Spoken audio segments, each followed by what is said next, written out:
পেহেলগাঁওতে ধর্ম পরিচয় বেছে বেছে জঙ্গি হামলার শিকার হন ২৬ জন নিরীহ মানুষ। তার পাল্টা ভারতীয় সেনার অপারেশন সিঁদুর।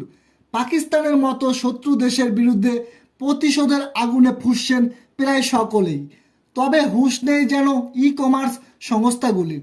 স্রেফ মুনাফা লাভের আশায় এখনও অনলাইনে শত্রু দেশের পতাকা বিক্রির অভিযোগ উঠেছে। আর সেই অভিযোগ পাওয়া মাত্রই নড়ে চড়ে বসল ক্রেতা সুরক্ষা মন্ত্রক। Amazon, Flipkart, Ubuy India, the flag company, the flag কর্পোরেশনের মতো একাধিক ই কমার্স সাইটগুলিকে নোটিশ পাঠানো হয়েছে। যত তাড়াতাড়ি সম্ভব পতাকা বিক্রি বন্ধের নোটিশ দেওয়া হয়েছে।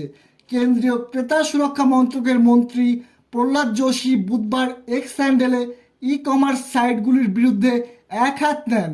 তিনি জানান, CCPA, Amazon, Flipkart, Ubuy India, Etsy, the flag company, the flag কর্পোরেশনের মতন বেশ কয়েকটি ই কমার্স